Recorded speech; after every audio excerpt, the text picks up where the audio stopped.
जो हम परीक्षण बनाते हैं या परीक्षण का निर्माण करते हैं उसमें एक बहुत इंपॉर्टेंट स्टेप होता है, वो होता है प्रश्नों का चयन करना, यानी राइट क्वेश्चंस का चुनाव करना। अब जो क्वेश्चंस हम बना रहे हैं ये हमको कैसे पता चलेगा कि वो प्रश्न जो है वो सही है या नहीं है, उनमें क्या दिक्कत है, क्या परेशानी है। तो उसको करने के लिए या ये जानने के लिए कि कौन से प्रश्न अच्छे हैं और कौन से प्रश्न अच्छे नहीं हैं, उसके लिए जो पद्धति इस्तेमाल की जाती है उसको कहते हैं हम आइटम एनालिसिस। हिंदी में इसको कहते हैं पद विश्लेषण, हिंदी में इसको पद विश्लेषण बोला जाता है।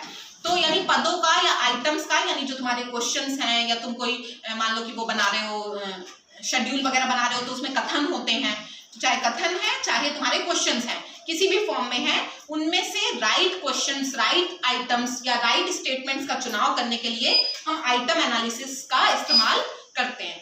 इसके द्वारा हम मुख्य रूप से किसी प्रश्न की दो मुख्य जो विशेषताएं हैं, वो जो हम कई बार बात कर चुके हैं, वो है डिफिकल्टी वैल्यू यानी कठिनाई स्तर, और दूसरी है विभेदन क्षमता।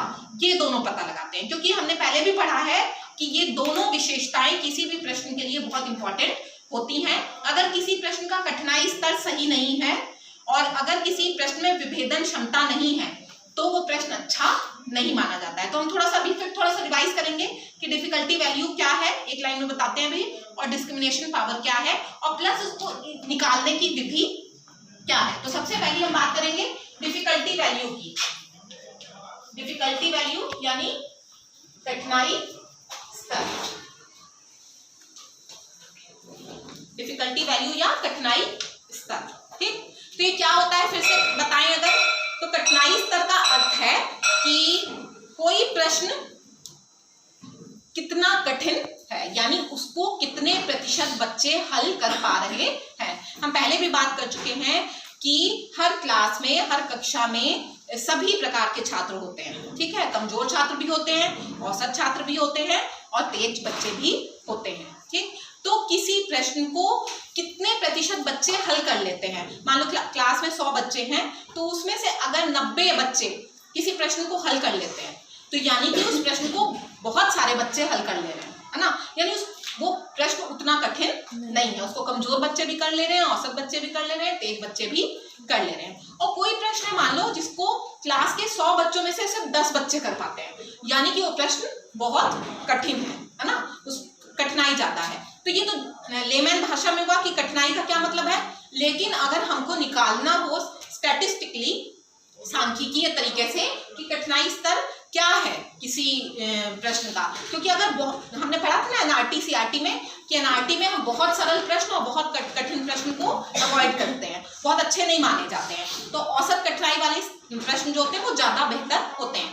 तो ये निकालने से हमको पता चल जाएगा कि ऐसा तो नहीं है कि कहीं मेरे क्वेश्चन पेपर में ज्यादातर सरल प्रश्न हो गए हों, या ज्यादातर बहुत कठिन प्रश्न बन गए हैं, या ज्यादातर औसत कठिनाई के प्रश्न हैं। हमें मालूम चल जाएगा। तो हम अगर बहुत सारे सरल प्रश्न बन गए तो हटा सकते हैं, कुछ को हटा देंगे, या बहुत ज्यादा कठिन प्रश्न बन गए तो उनको थोड़ा हटा के दूसरे तरह के प्रश्न बना सकते हैं, जब हमको ये मालूम चलेगा। ठीक है, तो ये निकालने का तरीका क्या है, विधि क्या है। तो देखो, इसको निकालने के कुछ स्टेप्स हैं, कुछ चरण हैं। इसमें किया क्या जाता है कि सबसे पहले आपने एक पेपर बनाया, एक क्वेश्चन पेपर बनाया। मान लो कि हम एग्जाम्पल लेके चलते हैं कि हमने 10 प्रश्नों का एक पेपर बना लिया और उसमें मेरे 10 प्रश्न हैं। बनाने के बाद हम क्या करेंगे, अब हम जानना चाहते हैं कि हम आइटम एनालिसिस करें कि हर प्रश्न जो है उसका कठिनाई स्तर कितना है और क्या ये प्रश्न मेरे क्वेश्चन पेपर में रहने के लायक है या नहीं, या इसे हटा दिया जाना चाहिए।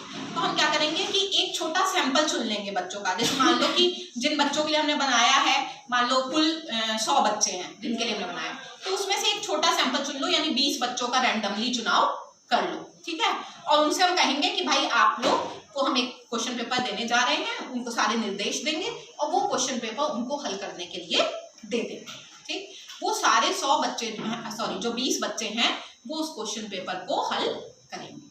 ठीक है, और जब वो हल करके हमको देंगे तो हम जैसे सामान्य रूप से मार्किंग करते हैं, यानी हर प्रश्न को हम जांचेंगे और जांचने के बाद हम नंबर दे देंगे। मान लो हर प्रश्न 1 नंबर का था तो 10 प्रश्न जो है, यानी वो पूरा जो टेस्ट था वो 10 नंबर का था, हर बच्चे को 10 में से नंबर मिल जाएंगे और हर प्रश्न पे भी नंबर मिल जाएंगे। अब अगला काम क्या होता है कि इतना काम कर लिया कि हमने प्रश्न पत्र बना लिया, प्रश्न पत्र बना के उसको हल करवा लिया और उसकी स्कोरिंग कर ली, इतना कर लिया।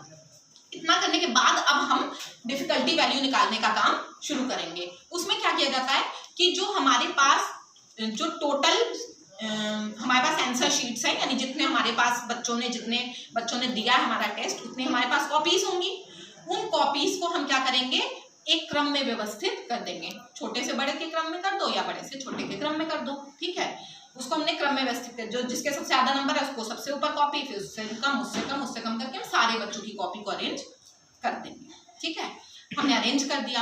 अब अरेंज करने के बाद क्या किया जाता है कि ऊपर से, यानी जो टॉपर्स हैं जिनके नंबर ज्यादा हैं, उसमें से 27% कॉपी, 27% आंसर शीट्स, 27% कॉपीज को हम जो है एक ग्रुप में निकाल लेंगे। यानी ऊपर से हम 27% कॉपी को, जैसे मान लो 100 बच्चों ने अगर टेस्ट दिया है तो ऊपर से 27 कॉपियां, 27% कितना हुआ, ऐसे मान लो 50 बच्चों ने मान लो किया है तो 13.5 हो रहा है, तो 13.5 हो रहा है, तो यानी 14 कॉपी निकाल लीजिए या 13 कॉपी निकाल लीजिए, है ना। हम अलग बंडल निकाल देंगे। ये ऊपर के हो गए टॉपर्स। उसके बाद हम नीचे से, यानी जो लो स्कोरर्स हैं जिनके मार्क्स कम आए हैं, तो नीचे से भी हम 27% जो कॉपीज हैं उनको निकाल लेंगे। तो यानी 100 बच्चों ने दिया था तो ऊपर की 27 कॉपियां अलग कर लेंगे और नीचे की 27 कॉपियां अलग कर लेंगे। हो गए, 2 बंडल बन गए। बीच की जो कॉपीज थी उनको अब हटा देंगे, उनका अभी हमारे पास काम नहीं है डिफिकल्टी वैल्यू निकालने में। हमारे पास 2 बंडल बन गए। एक बंडल हो गया जिन्होंने हाई स्कोर किया था, यानी उच्च समूह जिसको कहा जाता है, हाई ग्रुप कहा जाता है जिसको, हाई ग्रुप है। हाई ग्रुप यानी जिन बच्चों के मार्क्स ज्यादा है ना।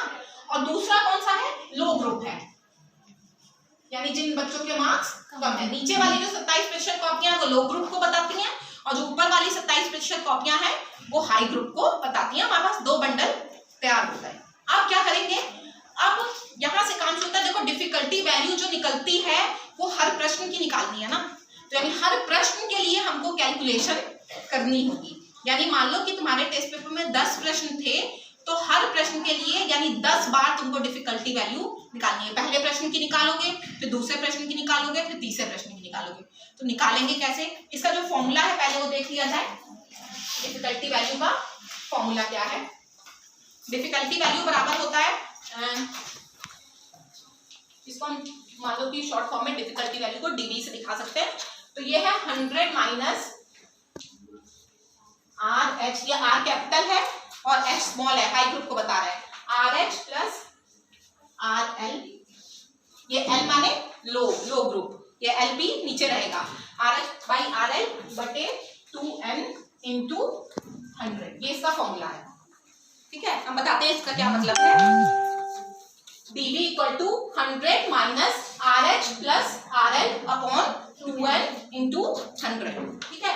आर एच क्या है, आर एच का मतलब होता है कि जो हाई ग्रुप है, जो तुमने ऊपर की 27% कॉपियां निकाली थी ना, वो हाई ग्रुप है।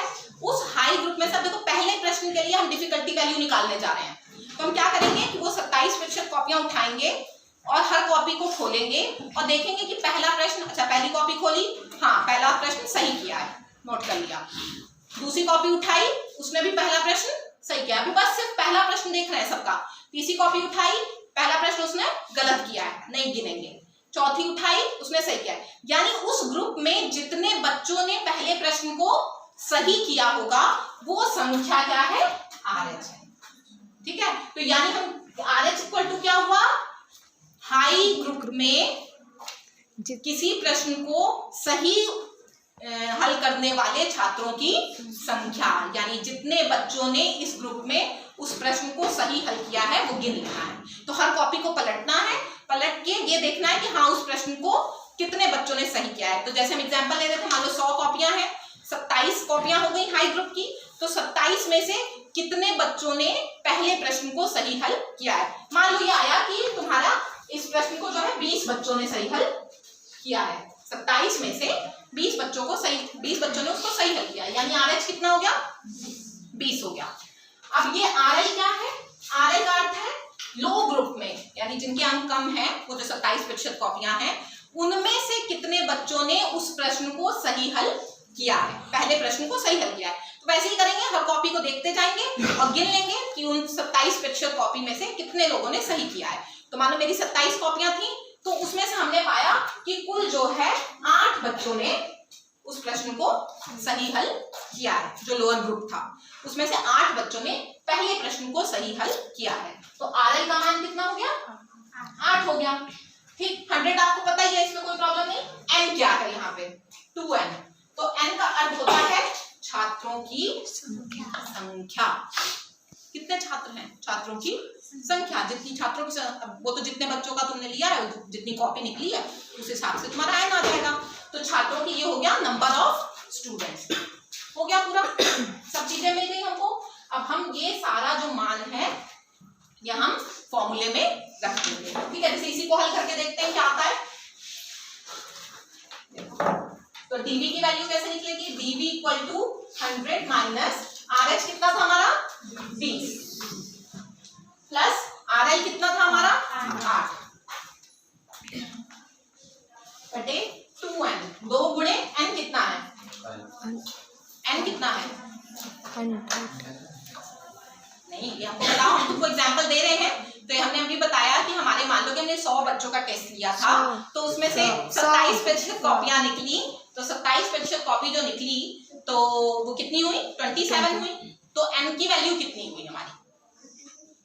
छात्रों की संख्या कितनी हुई हमारी? 100 ही हुई ना। 100 रखेंगे कि 27 रखेंगे कि 56 रखेंगे? अरे मैम 100 ही 56 रखेंगे कि 100 रखेंगे? 100 ही रखेंगे। नहीं, डिफिकल्टी वैल्यू जो निकाल रहे हो वो सारे 100 बच्चों के लिए तो निकाल नहीं रहे हो।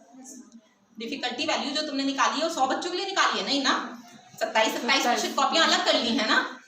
तो n की वैल्यू 100 नहीं हो सकती है, 100 नहीं है मान। 54। ठीक, तो जो 27 जो हमारे हो गए, कितने बच्चे? 54।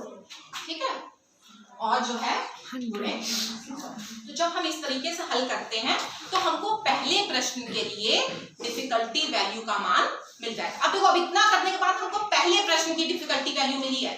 अब यही पूरा प्रोसेस शुरू करेंगे दूसरे प्रश्न के लिए।